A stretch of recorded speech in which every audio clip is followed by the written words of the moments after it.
जब काल पूर्ण होने पर जनाधाम से जाते हैं तो स्थापित किए हुए धर्म की रक्षा कौन करता है?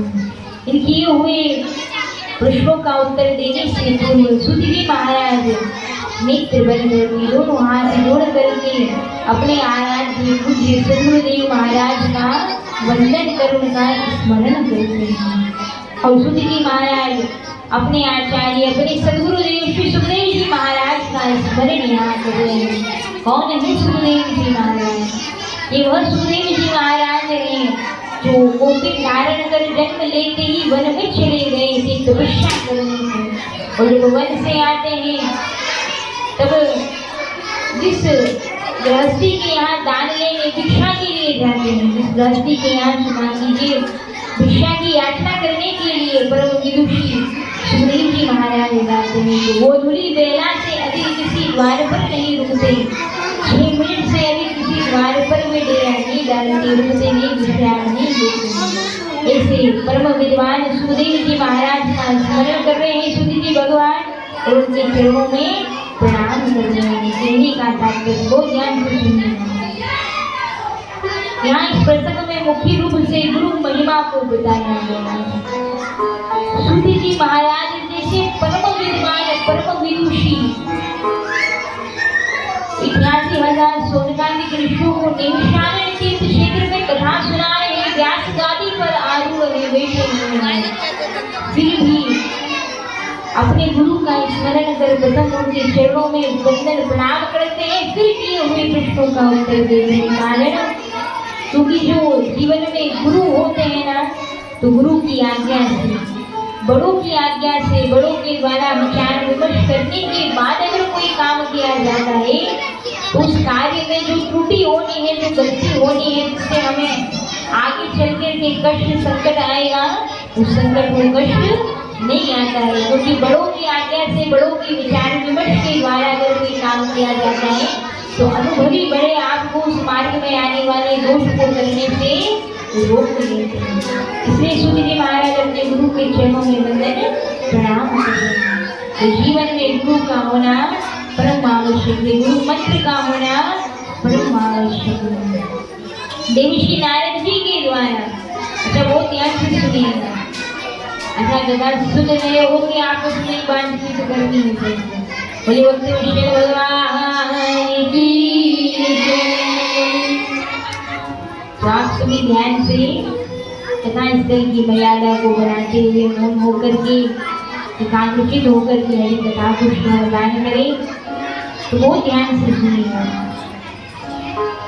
गुरु के द्वारा, सदगुरु के द्वारा जो मंत्र दिया जाता है ना, वो मंत्र साधारण अक्षर नहीं होते हैं, उस मंत्र में बड़ा प्रताप, बड़ा बल होता है महाराज। क्योंकि समर्थ सदगुरु की वाणी के द्वारा जो मंत्र दिया जाता है वो दीक्षा के दौरान दिया गया वो मंत्र बड़ा सिद्ध होता है। इसे गुरु के द्वारा दिए जाने वाले गुरु मंत्र का प्रत्येक दिन सवेरे उठ करके जाप करना चाहिए और काम करने से पहले भगवान का नाम लेना चाहिए। कोटि तजवा हरि भजे, करोड़ों काम छोड़ करके पहले गुरु मंत्र की माला करनी चाहिए, उसके बाद ही घर का काम करना शुरू करना चाहिए। देवश्री नारद जी महाराज ने वाल्मीकि जी को मंत्र दीक्षा प्रदान की। देवश्री नारद ने वाल्मीकि जी को मंत्र दीक्षा प्रदान की है, मंत्र दिया है राम नाम का। लेकिन यहाँ वाल्मीकि जी महाराज जो है उनके द्वारा दिए हुए मंत्र को जब जप कर रहे हैं तो जपते जपते क्या जपने लगते हैं? राम राम की तरह मरा मरा जपने लगते हैं। तो यहाँ बताया गया है कि भक्त की क्रिया पर भगवान ध्यान नहीं देते हैं, वो तो भक्त के भाव पर ध्यान देते हैं। चाहे वाल्मीकि जी महाराज गुरु के द्वारा, देवश्री नारद के द्वारा जो मंत्र दिया है उसे सीधा ना जप करके उल्टा जप रहे हैं, राम राम की जगह हाथ में माला लेकर के मरा मरा मरा मरा जप रहे हैं। लेकिन जब भाव से भक्त जप रहा है, अपने गुरु के प्रति दृढ़ श्रद्धा विश्वास रख करके जो मंत्र दिया है उसका जाप वाल्मीकि जप रहे होते हैं, मरा मरा मरा मरा मरा मरा मरा मरा मरा। तो भगवान ये नहीं देख रहे कि वाल्मीकि जी मरा मरा जप रहे हैं, भगवान की दृष्टि किस शब्द पर पड़ रही है कि वाल्मीकि जी नेत्र बंद करके कितनी श्रद्धा से अपने गुरु के द्वारा दिए गुरु मंत्र का जप कर रहे हैं। और राम जी के कान में तो यही शब्द पड़ता है, मरा मरा मरा मरा मरा के द्वारा जो राम नाम की प्रतिध्वनि उत्पन्न हो रही है।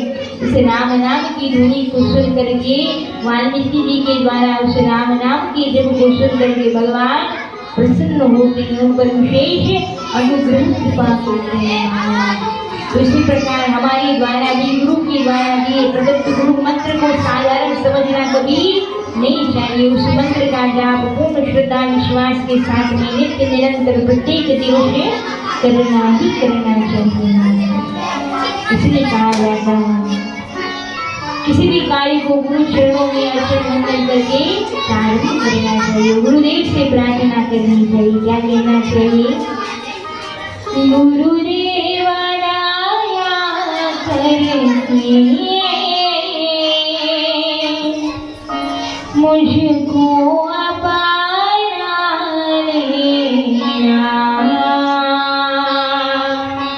मैं शरण पाया तेरी, शरणों में जागा देना। एक शिष्य गुरु की चरणों में प्रणाम करता है, कहता है पापी हूँ या कपटी हूँ, जैसा भी हूँ तेरा हूँ, नहीं नाथ भुलाना मुझे, तेरे चरणों का चेहरा गुरुदेवा दया करके मुझको अपना लेना, मैं शरण पाया तेरी, शरणों में जागा लेना। बोले सद्गुरुदेव भगवान की मन मुख तो होकर देख लिया जरा, गुरु मुख होकर के देख जरा। मन माना आचरण, मन माना तो अब तक करते आ रहे हैं, पर कोई लाभ नहीं दिखता, नजर नहीं आता।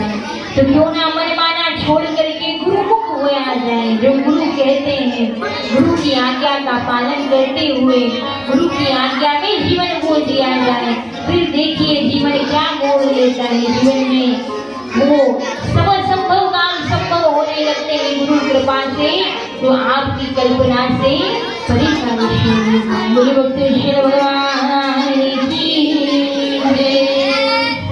यहाँ गुरु के द्वारा दिए प्रदत्त गुरु मंत्र का और गुरु का जीवन में होने की बड़ी महिमा सुनाई गई। आगे वर्णन आता है भागवत का फल है निष्काम भक्ति। हरि कथा सुनने से जीवन में निष्काम भक्ति की प्राप्ति होती है। देखिए जब आप भगवान का पूजन करते हैं ना, जबकि भगवान की सेवा करते हैं, पूजन करने के बाद सेवा करने के बाद कभी भी भगवान से कुछ मांगना नहीं चाहिए। क्यों नहीं मांगना चाहिए?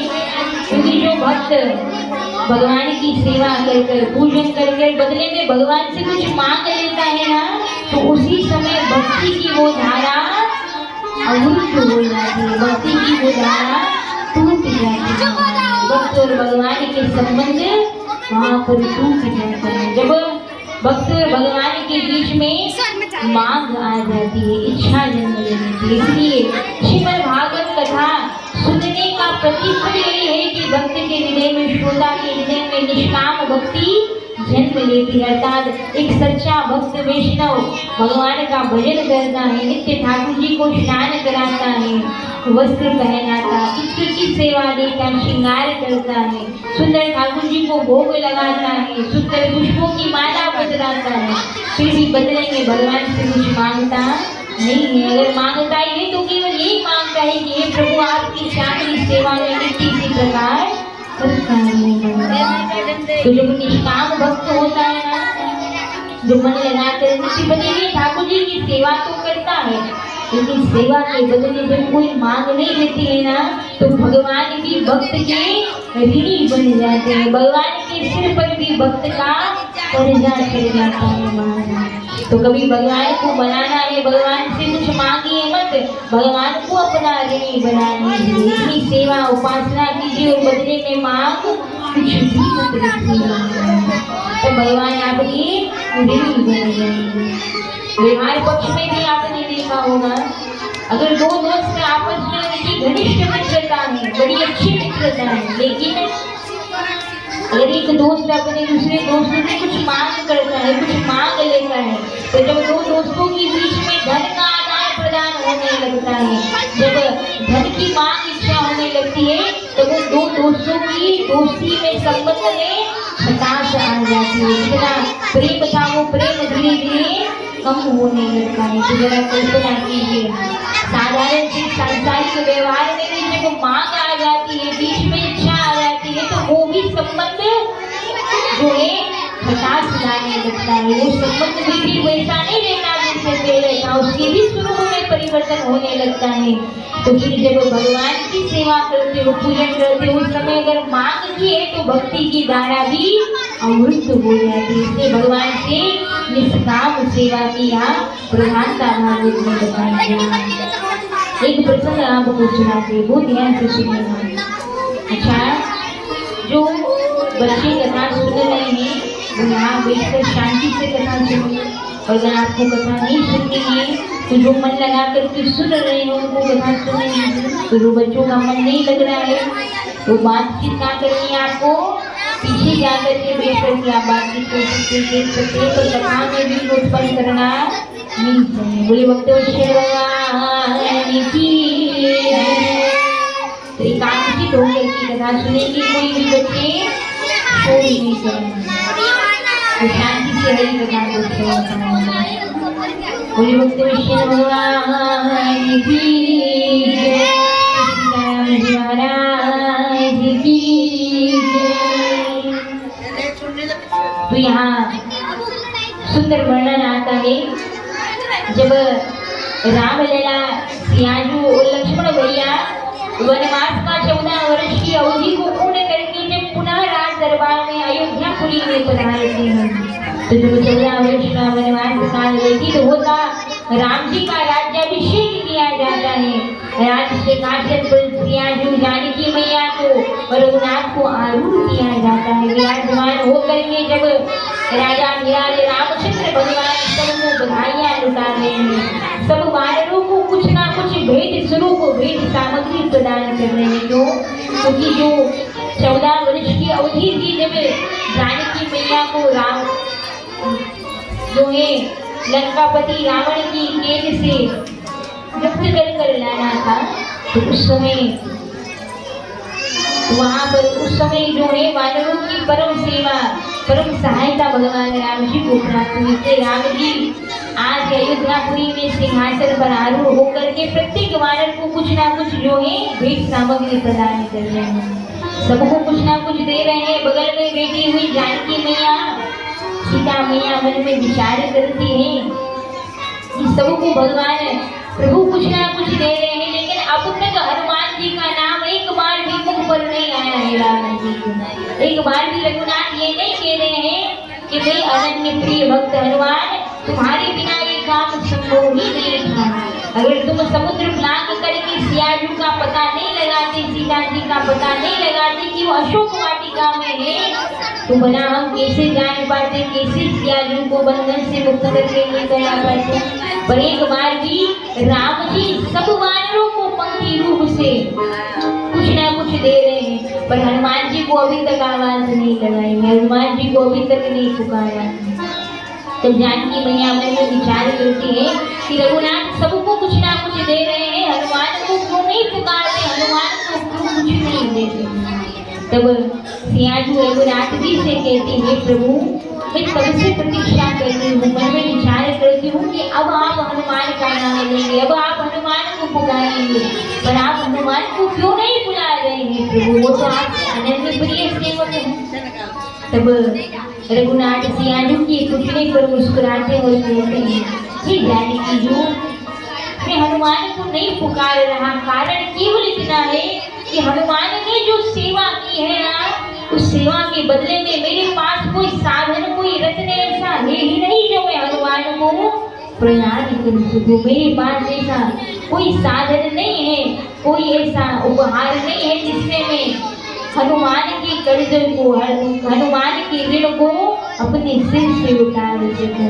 क्योंकि मेरा प्रिय अनन्य सेवक हनुमान ने जो काम किया है वो काम कोई नहीं कर पाता। इसलिए हनुमान जी से रामलला सरकार कहते हैं कि प्रति उपकार करहु कार तोरा, प्रति उपकार करहु कार तोरा, सन्मुख होया सकल नाम मोरा, श्री राम जय रामा जय जय रामा। हनुमान जी से रघुनाथ कहते हैं कि का उपकार साधु रघु तुम्हारा। राम जी कहते हैं कि प्रति उपकार करहु का तोरा। हनुमंत, तुम्हारी सेवा के बदले मैं कुछ भी तुम्हें प्रदान कर सकता नहीं हूँ। तुम्हारी सेवा का ऋण सदा सर्वदा मेरे मस्तक पर बना रहेगा। तुम्हारे शरीर से वो ऋण कभी नहीं हो सकता है हनुमंत। तो जो भक्त भगवान से निष्काम भाव से सेवा पूजन करते हैं ना, पूजन के बदले भगवान से कुछ नहीं मांगते हैं, तो भगवान उसके ऋणी बन जाते हैं महाराज। इसलिए तो कहते हैं कि भगवान से मांगने का विषय है तो क्या मांगना चाहिए कि देने वाले श्याम प्रभु तो धन और दौलत क्या मांगे, देने वाले श्याम प्रभु तो धन और दौलत क्या मांगे, मांगे तो फिर श्याम प्रभु से नाम और शोहरत क्या मांगे, श्याम प्रभु से नाम और शोहरत क्या मांगे। जीवन में अब कर दे तो कृपा की वर्षा, वो देना हो तो दीजिए जन्म जन्म का साथ, देना हो तो दीजिए जन्म जन्म का साथ। सिर पे रख दो खाना अपने ये दोनों हाथ, देना हो तो दीजिए जन्म जन्म का साथ, देना हो तो दीजिए जन्म जन्म का साथ।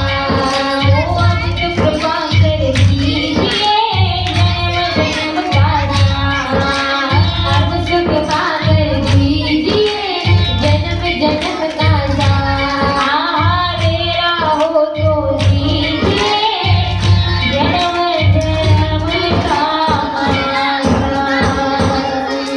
और अब तो कृपा कर दीजिए जन्म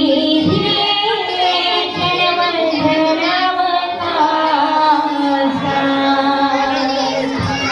अगर प्रभु से मांगने का विषय आता है तो धन दौलत मान सम्मान मान प्रतिष्ठा मांगने की बजाय भगवान की भक्ति की मांग कीजिए। जब भगवान से देने वाले दाता से अगर दाता को ही मांग लिया जाए तो भला किस बात की, किस वस्तु की व्यक्ति को कमी रहेगी। इसलिए भगवान से भगवान की ही मांग करनी चाहिए। जैसे गोपियाँ भगवान से भगवान की मांग सदा सर्वदा की है। जैसे सुदामा जी महाराज ने कभी अपने द्वारिकाधीश मित्र से, ठाकुर जी से कभी कोई मांग नहीं की है, केवल भक्ति की मांग की है। तो जो भक्त भगवान को प्रेम से पुकारता है, उनका नाम लेता है, बदले में कोई भाव नहीं रखता, कोई कामना, कोई इच्छा नहीं रखता है, तो भगवान उसके मनोरथ को पूर्ण अवश्य ही करते हैं। इसलिए बदले में कुछ मांग इच्छा कभी नहीं रखनी चाहिए। तो भागवत से कुछ सीखने को मिलता है तो क्या सीखना चाहिए? निष्काम भक्ति करने की कला सीखनी चाहिए। बोलिए भक्त वत्सल भगवान की जय। अब आगे यहाँ वर्णन आता है कि भागवत कथा का श्रोता कैसा होना चाहिए।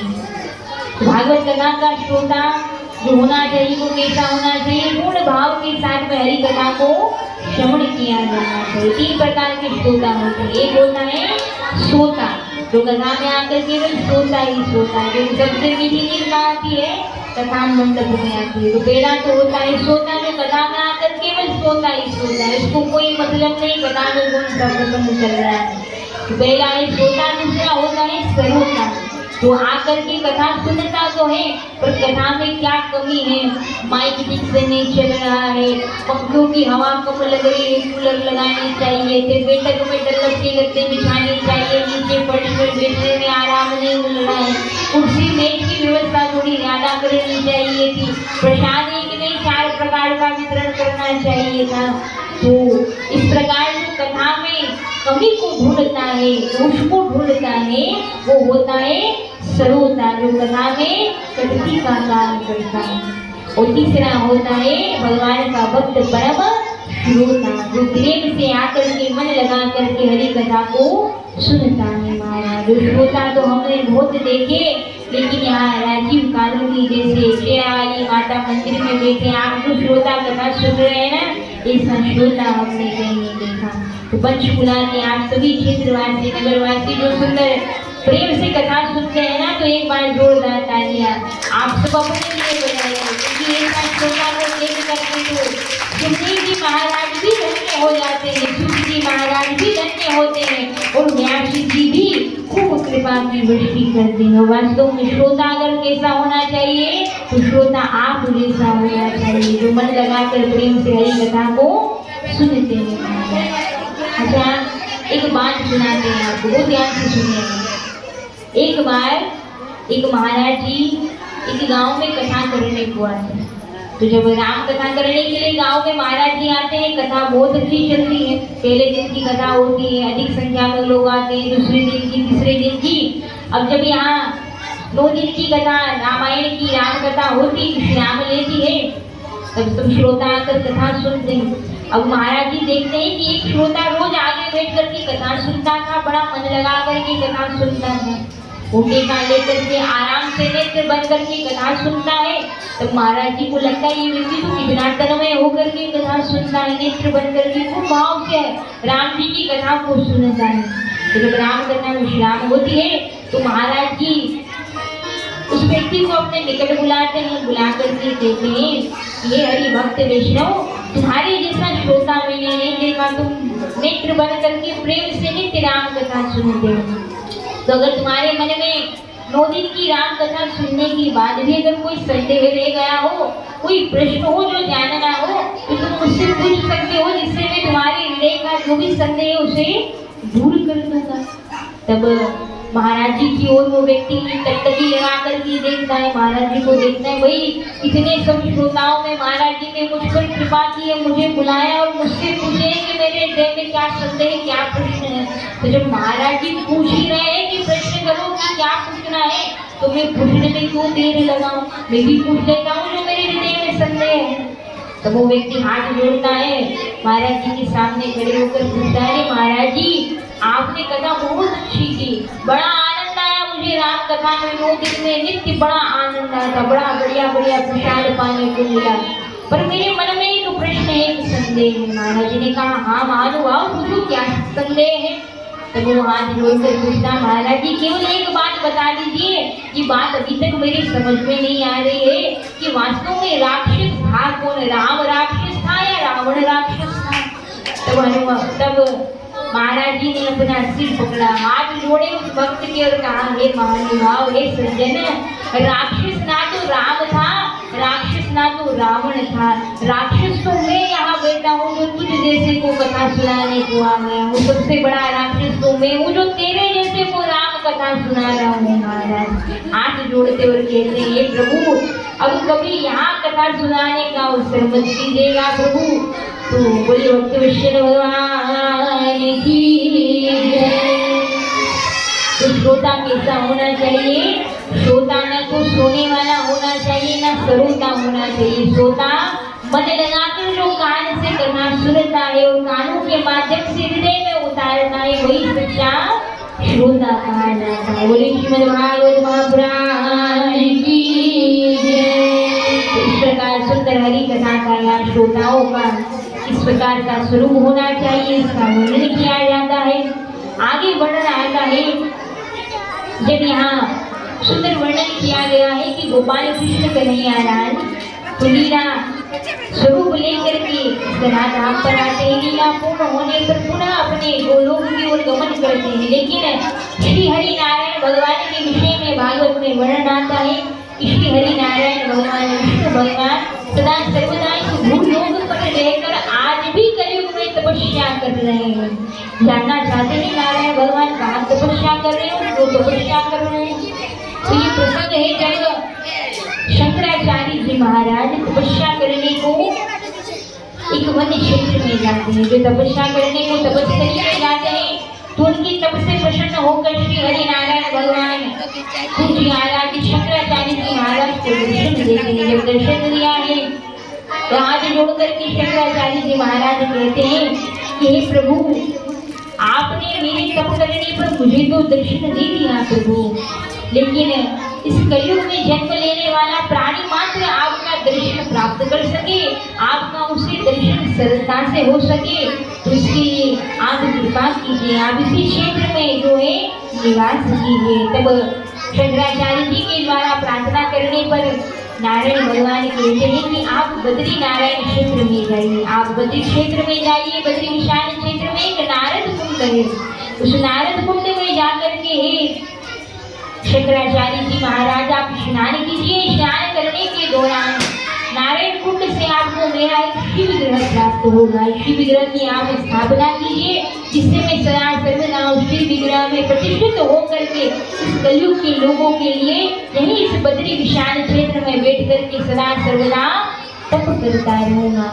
वो सब जानते हैं कि जो गया बद्री उसकी काया सुधरी महाराज, जो गया बद्री उसकी काया क्योंकि बद्री विशाल क्षेत्र में बद्री नारायण भगवान आज भी तपस्या कर रहे हैं।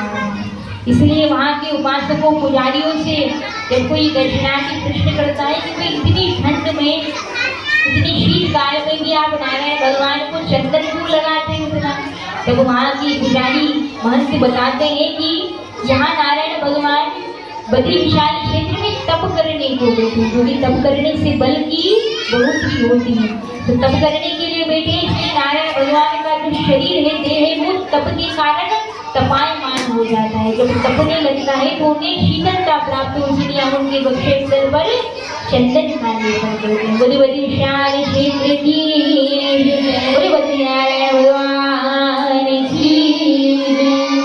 इस बद्री क्षेत्र की विशेषता है कि अन्य क्षेत्रों में तो आप अन्य मंदिरों में लक्ष्मी नारायण भगवान का शिव विग्रह प्राप्त करते, दर्शन करते हैं, लेकिन इस बद्री विशाल क्षेत्र में बद्री नारायण भगवान स्वयं तो गर्भगृह के भीतर बैठकर तप करते हैं और माता लक्ष्मी को मंदिर के बाहर स्थान दिया है। तो क्योंकि तप करने में स्त्री, तप करने में बालक और तप करने में इच्छा प्रवृत्ति दोष उत्पन्न करती है, द्रव्य दोष उत्पन्न करता है। इसलिए माता लक्ष्मी को बाहर स्थान दिया है कि हे देवी, आप बाहर बैठ के तपस्या कीजिए, मैं स्वयं भीतर जाकर गर्भगृह में तपस्या करूंगा। तो ऐसे सुंदर बद्री विशाल क्षेत्र की यहाँ महिमा बताई जाती है। अगर अवसर मिले तो एक बार जाकर के बद्री नारायण भगवान का दर्शन अवश्य ही करना चाहिए, क्योंकि वहाँ पर आज भी साक्षात नारायण भगवान गर्भगृह में बैठ करके तपस्या कर रहे हैं। माता लक्ष्मी आज भी बैठ करके वहाँ तपस्या कर रही है। इसलिए वहाँ जाकर के दर्शन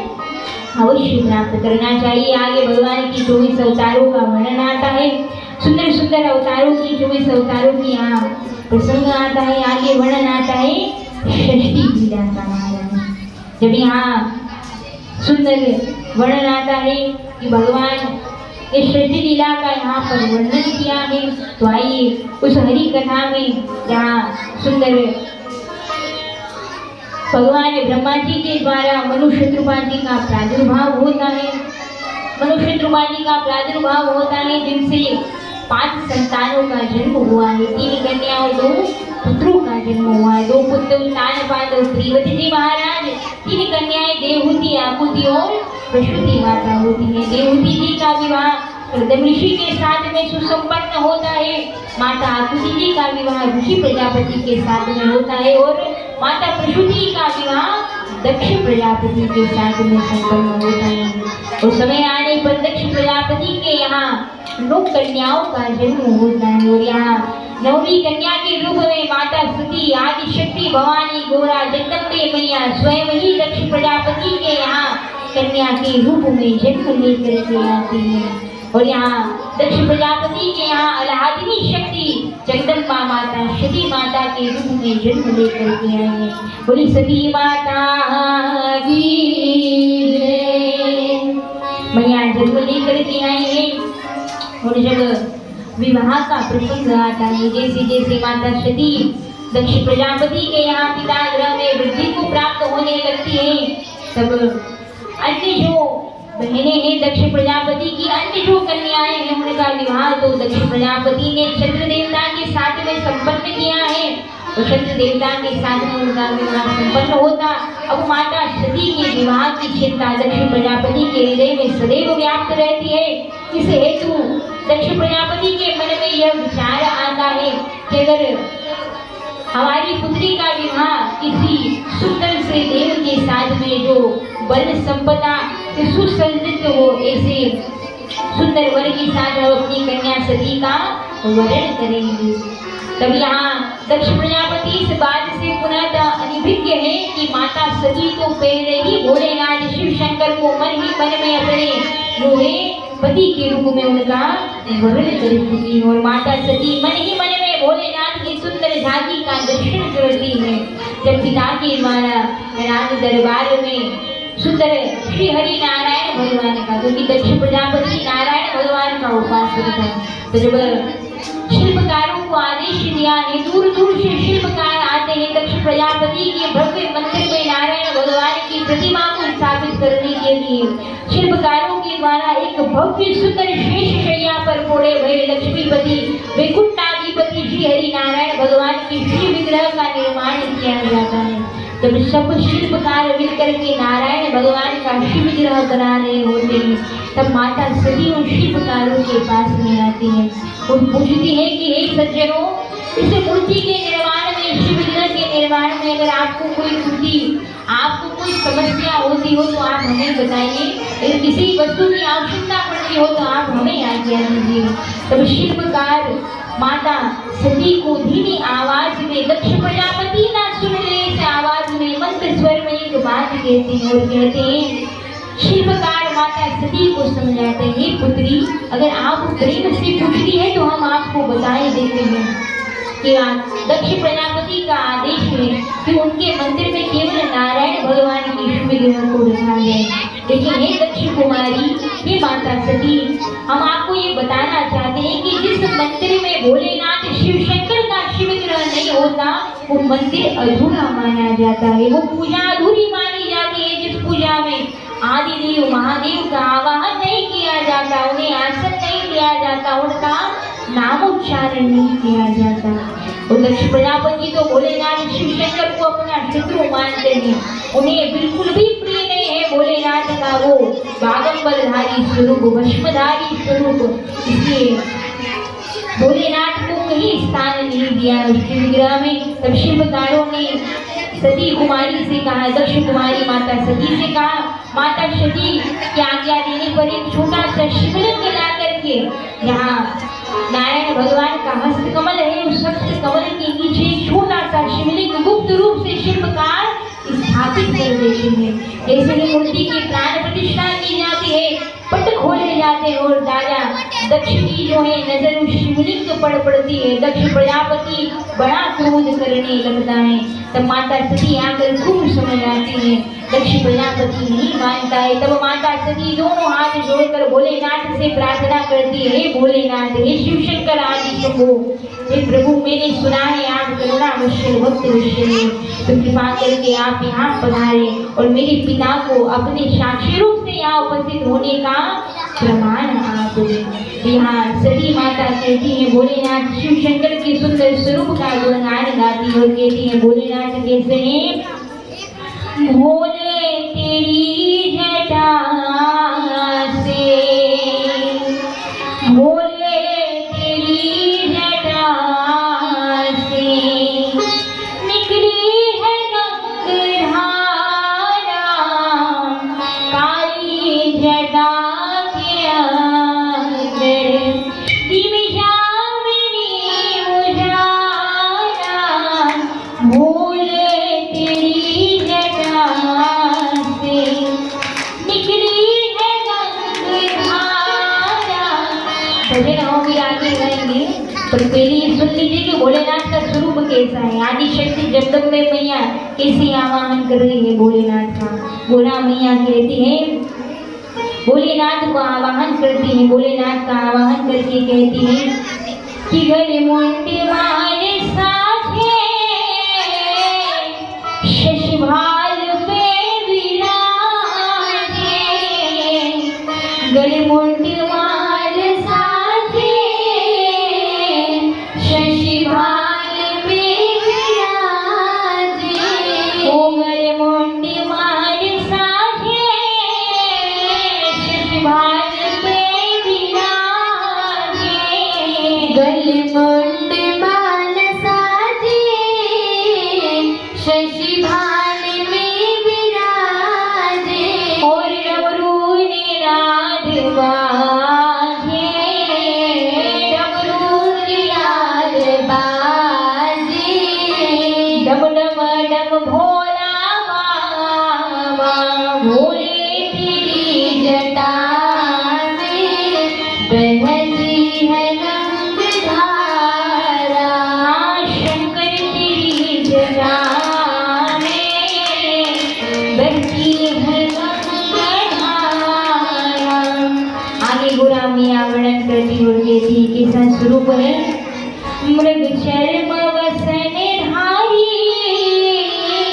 वृषराज पे सवारी मृग वसन चर्म धारी वृषराज पे सवारी निज भक्त दुख हारी कैलाश में विहारा भोले तेरी जटा से निकले हैं गंगाधारा।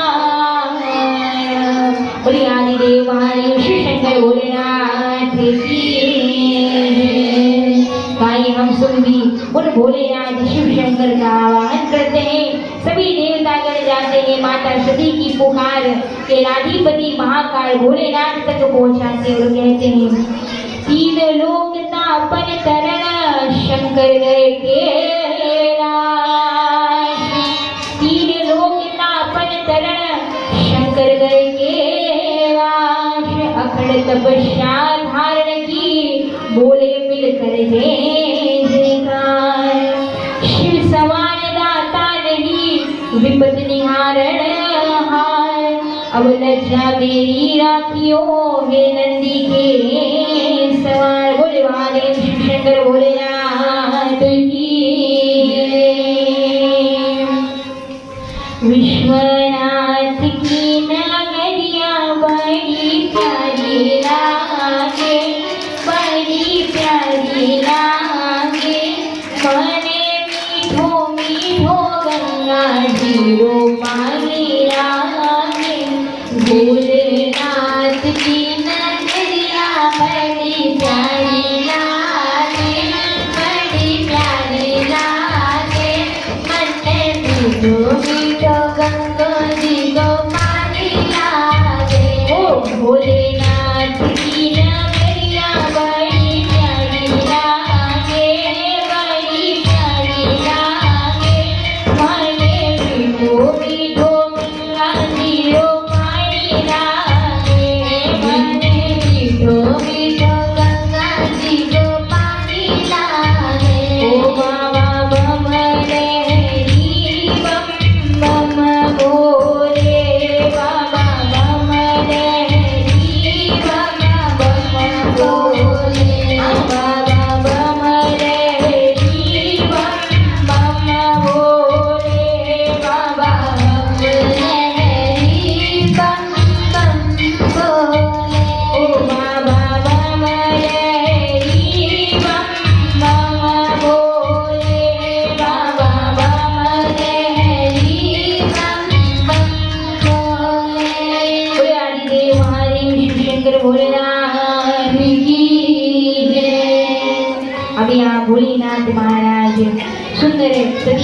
की पुकारने पर पधारे हैं।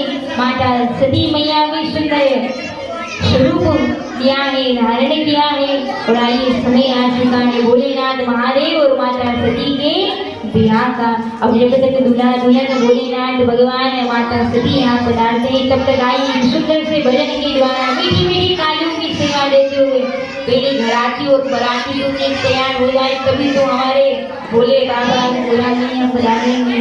वहीं सभी घराती बराती झूमते हुए करताल बजाते हुए नृत्य करते हुए बाबा भोलेनाथ के ब्याह में हम सभी कैलाश की ओर गमन करते हैं। बोले भक्त विठल भगवान की जय। भोले दी बारात तेरी सज धज के, तो भोले की बारात ऐसे नहीं करते हैं। एक बार खड़े होकर फिर भोले की बारात में चढ़ेंगे, एक बार आइए सभी खड़े हो जाएंगे, फिर भोले की बारात में चढ़ेंगे। भोले दी बारात तेरी सज धज के, बम बम बोले बम बम बोले बम बम बोले बम बम बोले बम बम बोले बम बम बोले बम बम बोले बम बम बोले।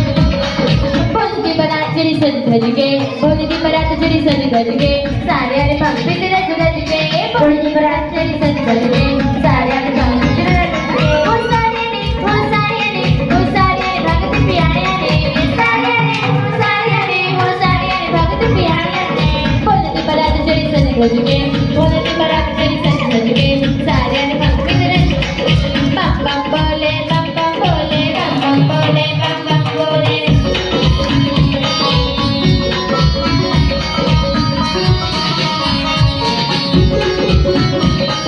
ब्रह्मा विष्णु खुशी मनाते, ब्रह्मा विष्णु खुशी मनाते, देव देव जयकारे गाते, देव देव जयकारे गाते। बन के बराती आए सज धज के, बन के बराती आए सज धज के, सारे अरे भक्त रज रज के। बन के बराती आए सज धज के, सारे अरे भक्त रज रज के। ओ सारे ने ओ सारे ने ओ सारे ने भक्त प्यारे ने, सारे ने ओ सारे ने ओ सारे ने। भोले की बारात चढ़ी सज धज के, भोले की बारात चढ़ी सज धज के, सारे अरे भक्त रज रज के। बम बम बोले बम बम बोले बम बम बोले बम बम बोले।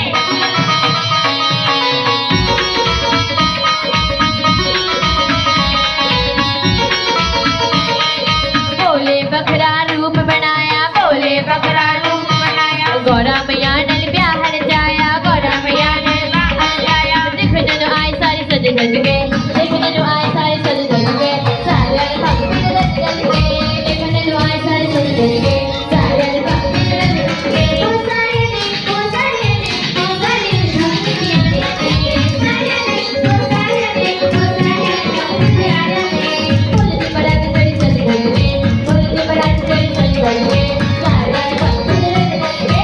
बम बम बोले बम बम बोले बम बम बोले बम बम बोले।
सीधे सीधे हाथ उठा के फिर बम भोले करते हैं। तो सभी सीधे सीधे हाथ उठा के फिर भोले करते हैं। बम भोले बम भोले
भोलेनाथ महादेव सबको लेकर के बारात लेकर के आएंगे, भस्मी रवा करके आएंगे, जटाजूट बांध करके त्रिशूल डमरू हाथ में लेकर के शीश पर शशि गंगा मैया को विराजमान करके सुंदर दुल्हा वेश धारण करके पधारे और माता सभी भी भोलेनाथ का वर्ण करने हेतु सुंदर स्वरूप दुल्हन का बनाया। सज लश्कर शोला श्रृंगार करके माता आज सजी है। भाई हम सब गोरा मैया भोले बाबा के ब्याह के साक्षी बनते हैं। आइए सभी कर्तव्य ध्वनि के साथ में भाव रूप से यहाँ की साक्षी बनते हैं। तो आइए सभी दोनों हाथ जोड़कर मन ही मन भोलेनाथ और सती माता की ब्याह की साक्षी बनकर के सुंदर आवाहन करते हैं। ओम मंगलम भगवान विष्णु मंगलम गरुड़ध्वज मंगलम पुंडरीकाक्षा मंगलाय तनोहरि सर्वमंगल मांगल्ये शिवे सर्वार्थ साधिके शरण्ये त्र्यंबके गौरी नारायणी नमोस्तुते नारायणी नमोस्तुते नारायणी नमोस्तुते। बोले आदिशक्ति भवानी जगदम्बे माता की जय। बोले भोलेनाथ शिव शंकर भगवान की जय। भोलेनाथ महादेव और सती माता का पूजन करना चाहते हैं कि आकर के उनके चरणों का पूजन कर सकते हैं। और बाकी सब मिल करके ठाकुर जी की सुंदर भोले बाबा ठाकुर जी के परम प्रिय आराध्य शिव शंकर की आज ब्याह है। तो ब्याह के खाते सभी दोनों हाथ उठा करके झूमते हुए सुंदर भजनों के द्वारा सुंदर ब्याह में आनंद बोले भोलेनाथ शिव शंकर भगवान की जय। भोलेनाथ और माता सती के ब्याह की आप सबको बधाई हो बधाई हो बधाई हो। भोलेनाथ की शादी है झूम झूम के नाचो रे। भोलेनाथ की शादी है झूम झूम के नाचो रे। भोलेनाथ की शादी है झूम झूम के नाचो रे। भोलेनाथ की शादी है झूम झूम के नाचो रे। झूम झूम के नाचो मन को घूम घूम के नाचो रे। झूम झूम के नाचो मन को झूम झूम के नाचो रे। झूम झूम के नाचो मन को झूम झूम के गाओ रे। झूम के नाचो मन को झूम झूम के गाओ रे। भोले बाबा की शादी है झूम झूम के नाचो रे। गाइए कुछ सुनाएं उसे श्रवण करें। उसके बाद धूमधाम से सुंदर भोलेनाथ के ब्याह में हम प्रवेश करेंगे। श्री राधे श्री राधे। जो भी माताएं गोरा मैया और शिव जी का पूजन करना चाहते हैं वो दोनों तीन माताएं व्यवस्था बनाते रहेंगे, भजन चलेंगे। बाकी सभी बच्चे पीछे चलो, सभी पीछे हो जाओ। माताओं को आगे आने दो, हम सब पीछे हो जाओ। कुछ नृत्य करेंगे बच्चे। माताएं आएंगी, हल्दी कुमकुम चावल की थाली ले आइए। जो भी यहाँ पर पूजन करना चाहते हैं वे पूजा करेंगे। बाकी जो पीछे बच्चे हैं वो सभी नृत्य करेंगे। व्यवस्था को भंग कोई नहीं करेगा। व्यवस्था बनाते हुए ही सारी व्यवस्था यहाँ पर की गई है। आप सभी का अपना कार्यक्रम है तो व्यवस्था बनाते हुए महोत्सव का आनंद लेंगे। दो दो तीन तीन माताएं आएंगी, पूजा करेंगी, नृत्य करेंगे। तो पीछे है वो तीन तीन चार चार माताएं आ जाए पूजा करने के लिए। श्री राम।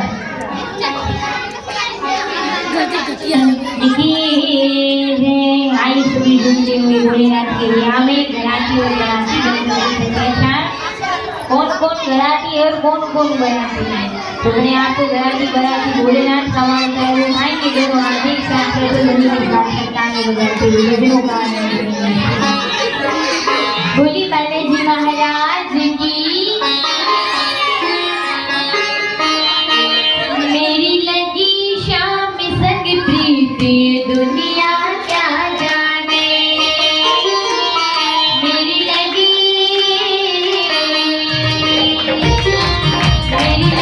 शाम संग प्रीति दुनिया क्या जाने। मेरी लगी शाम संग प्रीति दुनिया क्या जाने। तू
ओ मेला मैया का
बहुत ध्यान से सुनेगा। आज का दिन भी आदि शक्ति गोरा मैया भोलेनाथ का मिलन का दिन है। आज क्या है?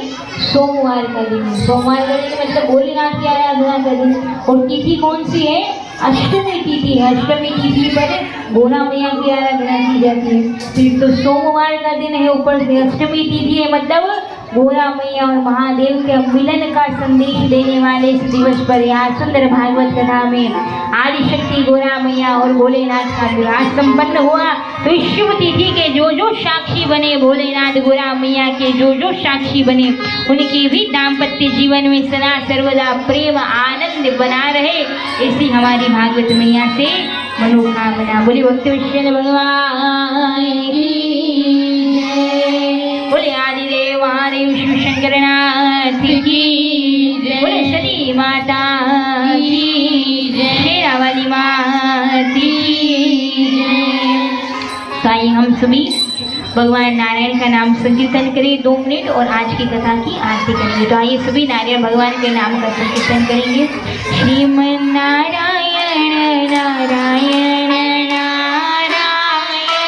श्रीमन नारायण नारायण नारायण, श्रीमन नारायण नारायण नारायण, श्रीमन नारायण नारायण नारायण, श्रीमन नारायण लक्ष्मी नारायण, श्रीमन नारायण लक्ष्मी नारायण, श्रीमन नारायण लक्ष्मी नारायण, श्रीमन नारायण लक्ष्मी नारायण, श्रीमन नारायण नारायण नारायण, श्रीमन नारायण नारायण नारायण, ओ लक्ष्मी नारायण नारायण नारायण, लक्ष्मी नारायण नारायण नारायण, ओ ब्रह्मा नारायण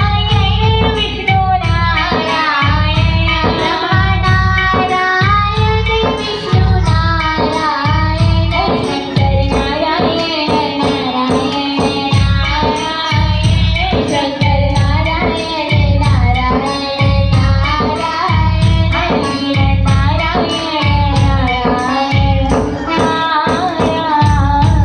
वैष्णव भागवत महापुराण की।